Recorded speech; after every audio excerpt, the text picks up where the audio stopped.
Is hot weather better than when you race and it's raining? Yeah, I really like also when it's raining because I'm technical. And of course in the downhill I'm really fast, I know, and it's nice. This year I want to do the best for the team, for myself, but just keep the team with me, just take some good experience also. Yang Baguio, ilang beses mo inaakyat yan sa isang taon? Pag nandito ka nagtitrain? Pag nandito ako, sir, di ko pumabilang, sir. Tulad nga na pinag-uusapan natin, ano? The world is watching, they know what we're doing, they know what we're capable of, and there are things that we're doing that they are very amazed with. We are here in Calatagan South Beach, Casobe, for the second edition of the Tour of Luzon. 13 teams, 14 stages, 1,800 kilometers. We are at the starting line, and we are starting the Philippine Summer Spectacle, the Tour of Luzon 2026. This is Pató Gregorio. This is another episode of Homestretch. 3, 2, 1.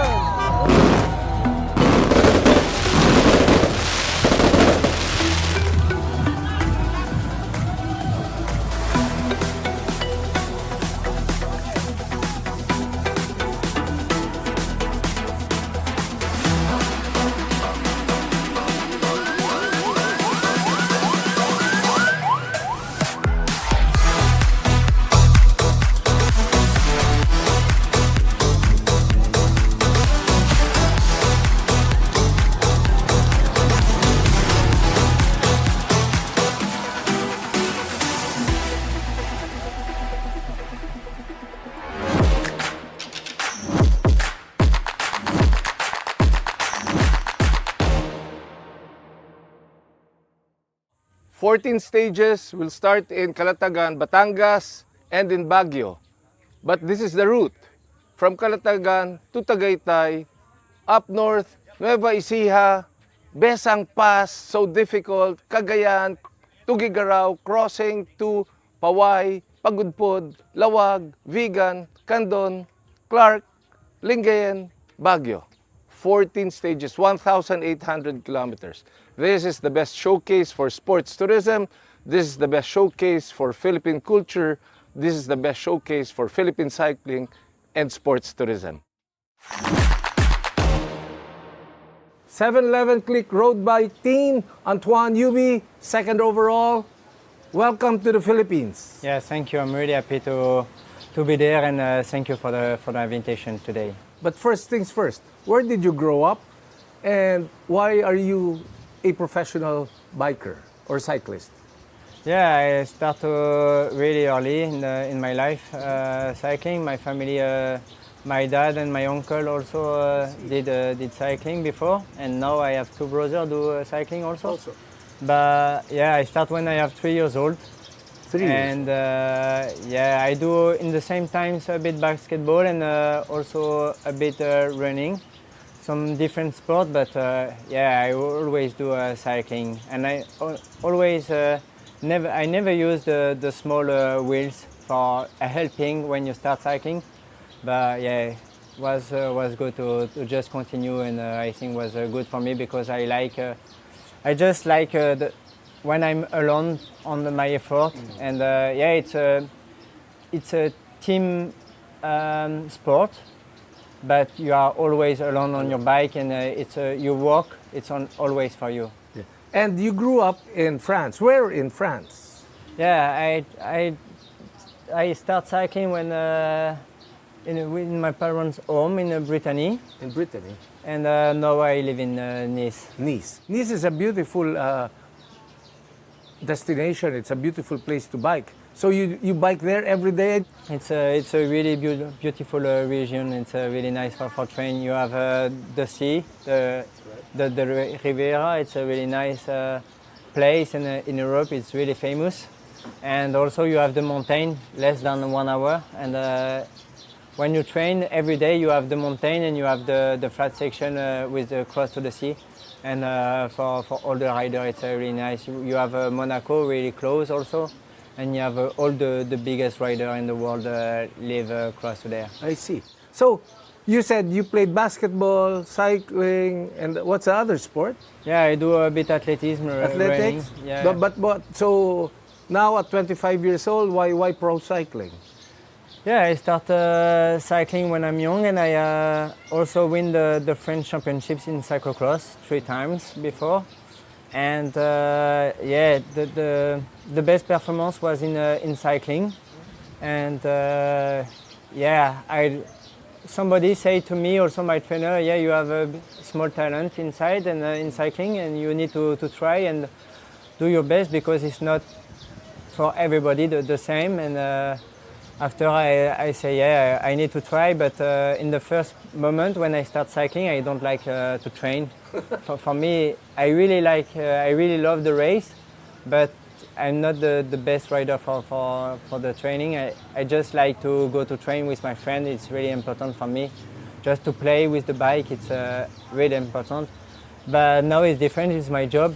And yeah, it's more easy for me to go to training, and also with the result comes. And now you can travel all over the world because of cycling. Yeah, it's true. I do already so many countries in the world with cycling. So like what? Aside from the Philippines, where have you competed? I do already China, Korean, where I go Canada for sure, USA, and Oman. And a lot of part in Europe also, yeah. So how did you come to 7-Eleven? How did you discover, or how did they discover?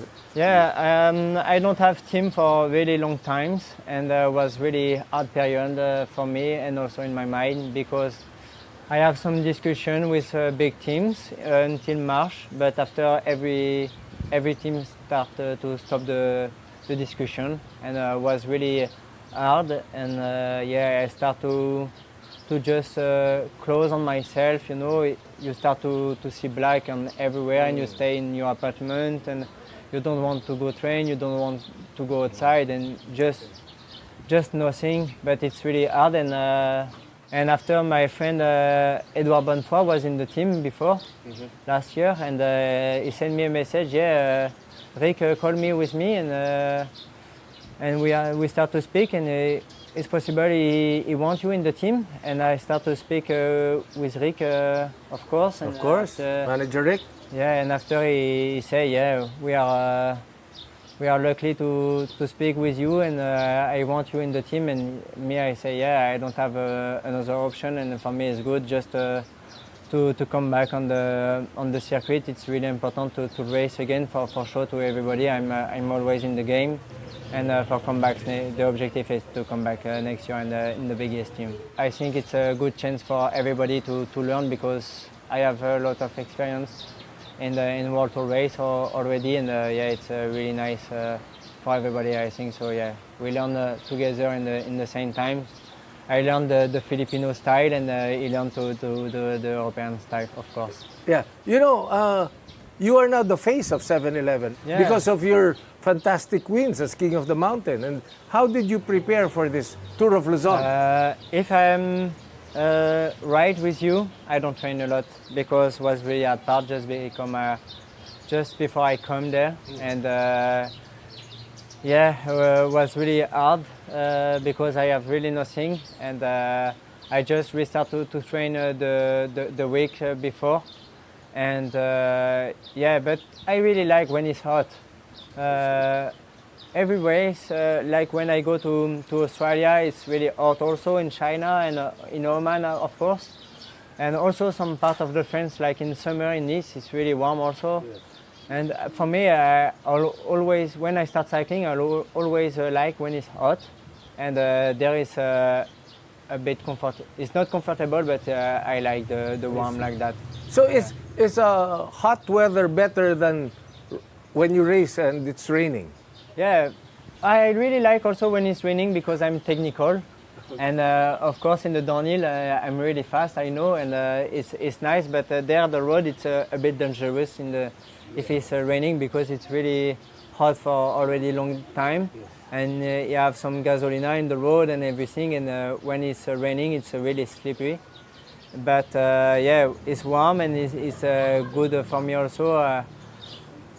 Yeah, with the experience in the World Tour, you know when you need to refresh your body also. And yeah, for me, it's a good combination for make that. Yeah.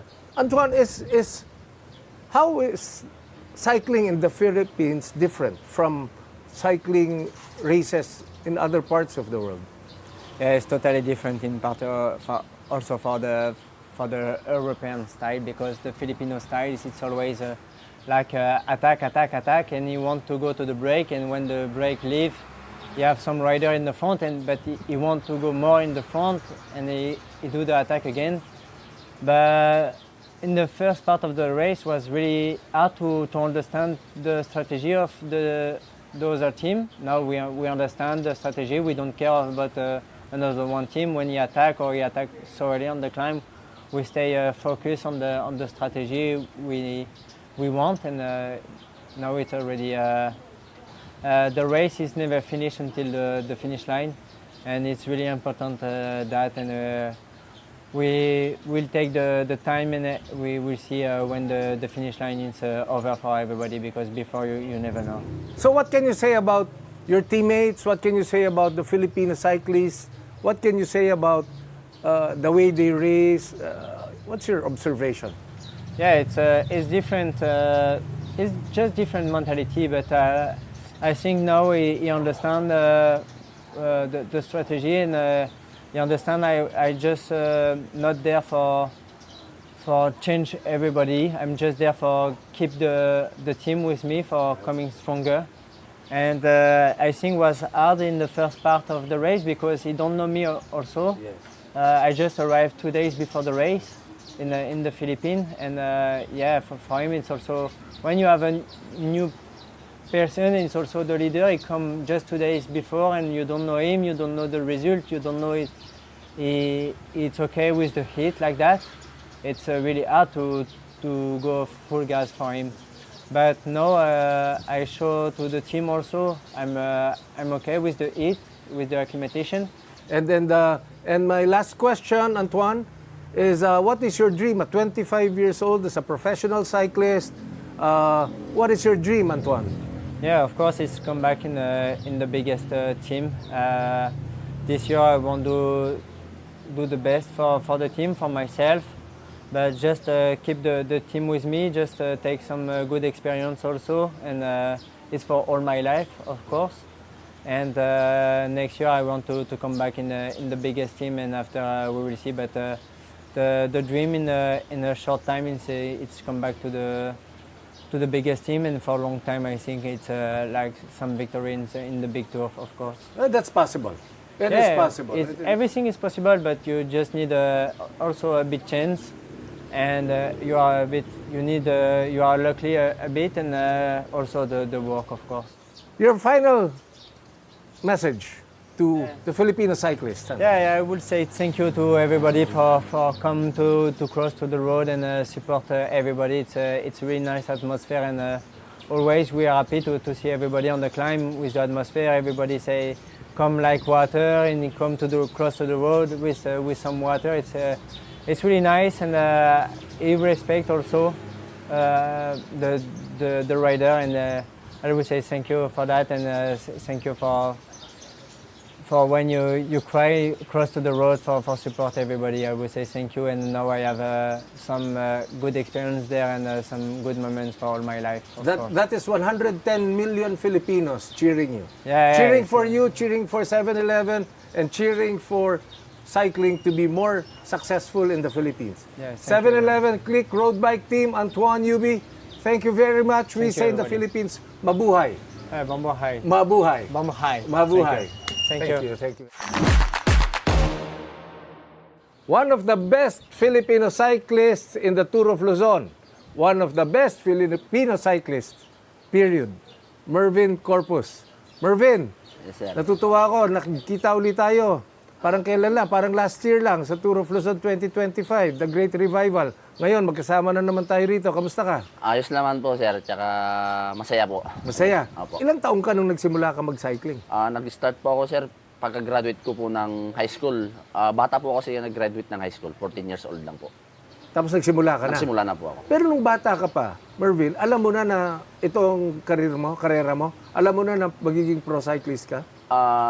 Kasi matangkad ka rin eh. Pwede ka ng basketball sir, kasi eh. O dati volleyball. nung high school ako, varsity po ako ng basketball eh. Yan ang sinasabi ko. Hindi ba? Tapos napunta ka na sa cycling. Opo, sir. Kasi naisip ko noon, sabi ko, pag dito lang sa basketball, hindi naman ako makukuha na ano. Kaya sabi ko, pagka-graduate ko, sir, binigyan ako ng bike ng tito ko, yung 2006 na frame champion niya, binigay niya po sa akin. Doon na po ako nag-start. Ngayon, ang tanong ko sa'yo, Mervin, last year, sa last stage ng Baguio, nangunguna ka, akala namin tatalunin mo na si Judayong po. Judayong. Lumamang ka na ng 4 minutes, tapos bigla kang nawala. Anong kwento ron? Yung nangyari po sa akin, sir, nung mga last 10 kilometers sa paanan po ng Leon, parang doon ko po talaga naramdaman yung groggy at pagod talaga. So nasa Leon ka na? Opo. Nung nawala yung Opo, nawala sir. yung tuhod mo? Opo, sir. Anong pakiramdam nung pagod? Anong ibig sabihin? Parang mahihilo? Parang titigil? Parang aayaw? Parang yung nawala lahat. Yung energy? Opo. And nung, siyempre, pag nawala lahat, nakikita mo ngayon, ino-overtake ang Opo, isa-isa. sir. Gusto kong sumabay po, sir, pero wala talaga. Hindi na talaga kinaya. Ano ba ang lesson na nabigay sa'yo nung karerang yun? Madami po, sir. Wag lang tayong masyadong, kasi yung ginawa ko nun, sir, sobrang agresibo talaga ako. Ang gusto ko nasa breakaway lagi. I see. Pero ngayon, hindi eh. Aho. Para bang kumbaga pa-spot-spot ka lang, pero yan, number 7 ka, di ba? Apo. Pero ano ang training na ginawa mo this year? Na iba sa last year?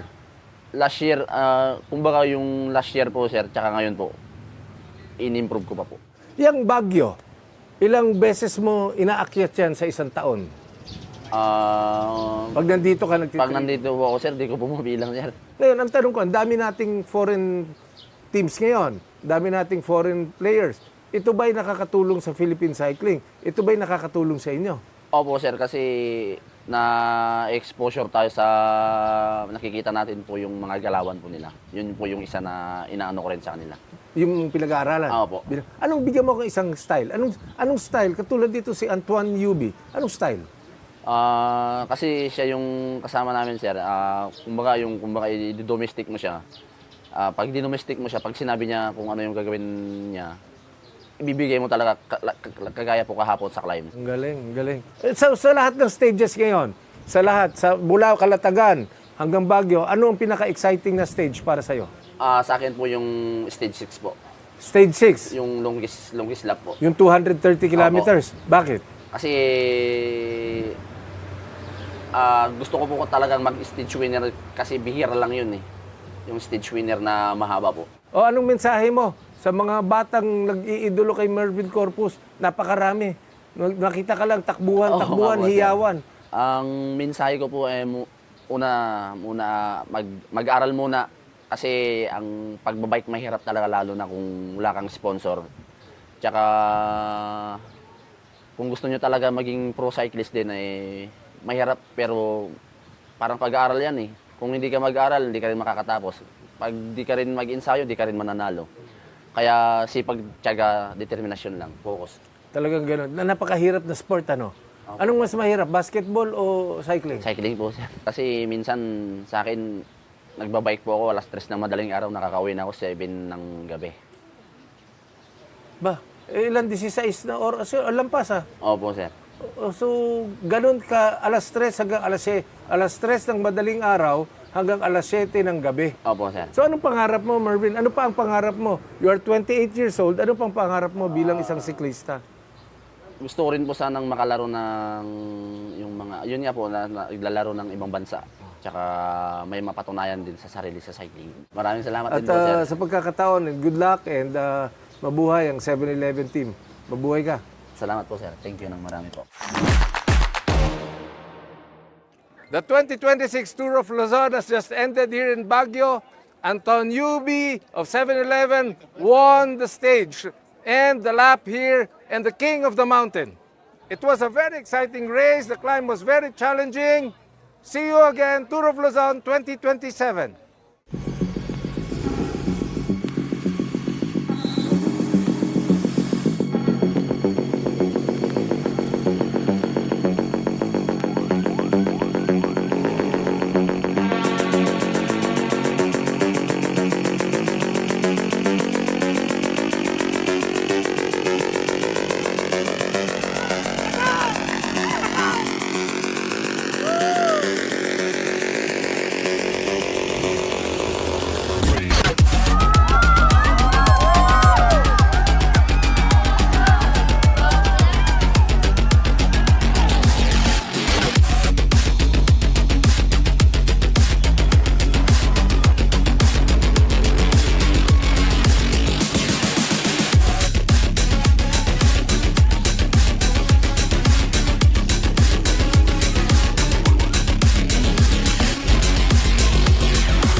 Okay, in this special episode of Homestretch, kasama natin isa sa pinakapagod, isa sa pinakatalagang bugbog from day 1 up to the last day dahil sa kanyang pag-cover ng Tour of Luzon.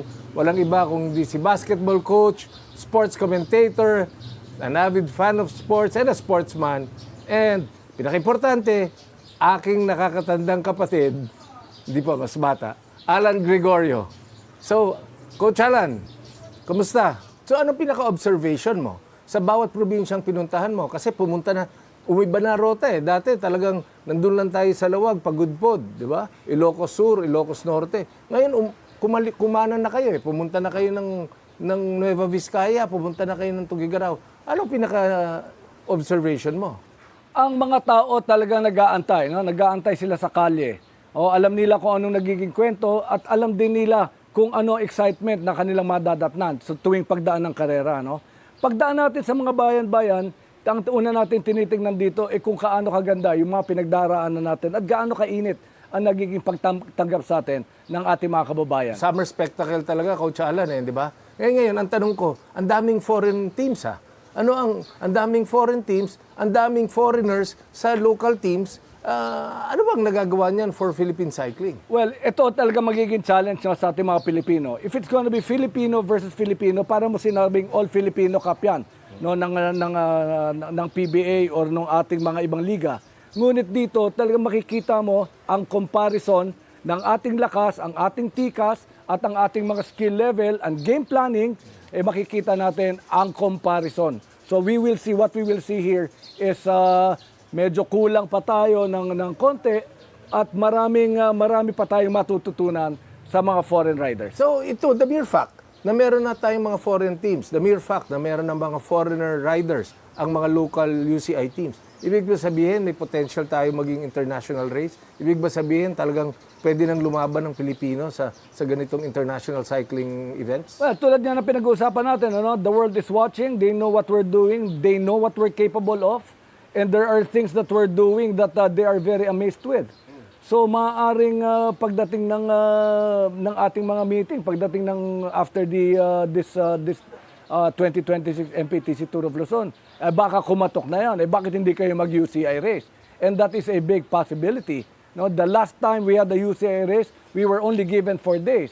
At masyadong bitin yun. Masyadong bitin para sa Pilipino ang 4 na araw na Philippine cycling. Hindi ma-excite ang Pilipino sa 4 na araw. Kailangan makita nila na talagang nabababad sa araw. Kailangan nakikita nila yung pawis, yung dugo, yung sugat. Importante. That is the beauty of cycling in the Philippines. Ano ang mensahe mo sa mga siklista, sa Tour of Luzon, sa Metro Pacific Tollways Corporation? Anong mensahe mo sa mga kabataan? At since ang kurso mo rin naman sa college, ginaya mo rin naman ako, tourism ka rin, ano ba ang iyong payo sa mga sports tourism LGUs? Well, number one, congratulations no, para sa mga bumubuo ng organization ng Tour of Luzon.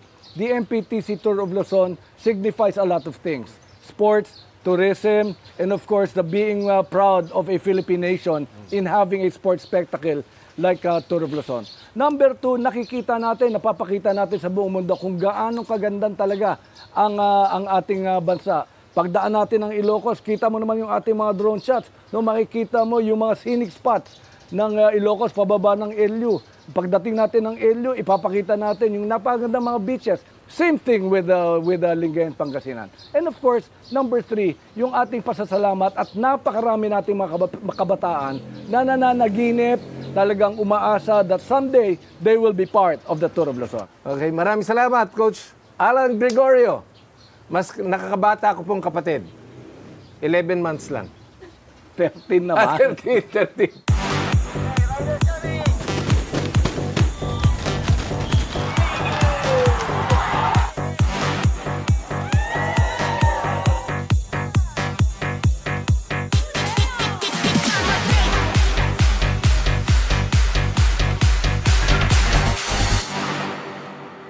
In the last 2 weeks of the MPTC Tour of Luzon 2026, I have really realized kung bakit ganun na lang ang pagmamahal ng Pilipino sa cycling.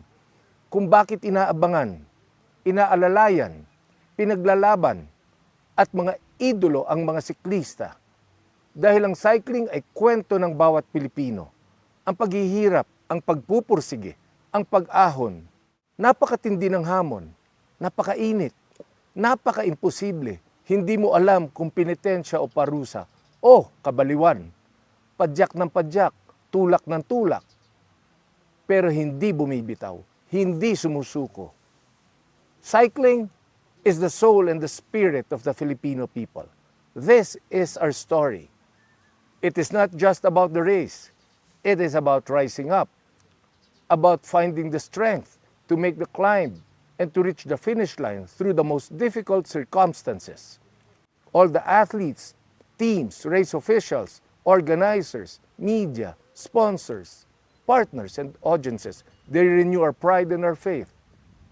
But through sports, our hearts remain strong. This is Pató Gregorio, and this has been another episode of Homestretch.